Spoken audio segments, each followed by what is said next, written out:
সম্মানিত সুপ্রিয় দর্শক শ্রোতা, দেশ এবং প্রবাস থেকে আপনারা যারা সংযুক্ত আছেন, আমাদের ভিডিও দেখতেছেন, শুনতেছেন, সবাইকে আন্তরিক প্রীতি শুভেচ্ছা জানিয়ে শুরু করছি আজকের প্রতিবেদনে আসা এই অসহায় আপুটির জীবনের গল্প কথাগুলো তুলে ধরবো। কেন এসেছে প্রতিবেদনে, বিস্তারিত আলোচনায় থাকছে।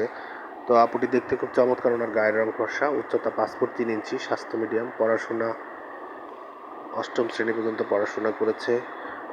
আপনার হচ্ছে 2 বোন, উনি ছোট, ওনার বড় বোন আলাদা থাকে। তো ওনারও বিয়ে হয়েছিল, উনি একজন ডিভোর্সি, কোনো বাচ্চা কাচ্চা নেই। ওনার বর্তমান বয়স 23 বছর। প্রতিবেদনে এসেছে আসলে একজন ভালো মনের মানুষের খোঁজে।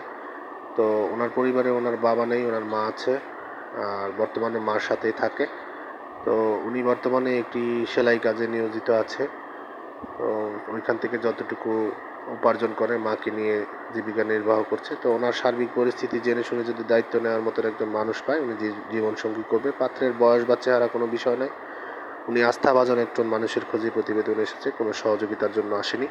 বিস্তারিত আরও ওনার মুখ থেকে জানতে চাইলে স্ক্রিনে দেওয়া নাম্বার, ওনার সাথে কথা বলে নাম ঠিকানা জেনে যাবেন। উনি মুসলিম, নামাজ কালাম পড়তে পারে, কোরআন পড়তে পারে। আর বাকি আলোচনা ওনার সাথে স্ক্রিনে দেওয়া নাম্বারে করে নেবেন। আর চ্যানেলের ভিডিও যদি ভালো লাগে অবশ্যই একটি লাইক, কমেন্ট এবং ভিডিওটিকে শেয়ার করে চ্যানেলকে সাপোর্ট করবেন। চ্যানেলটিকে সাবস্ক্রাইব করে রাখবেন, পাশে থাকবেন। সামনের দিনগুলো যাতে লক্ষ্যমাত্রায় পৌঁছাতে পারি সেই প্রত্যাশা। আজকের মতো এখানে বিদায় নিচ্ছি। সবাই ভালো থাকুন, সুস্থ থাকুন, স্বপ্নের ছোঁয়া চ্যানেলের সাথে থাকুন। আসসালামু আলাইকুম।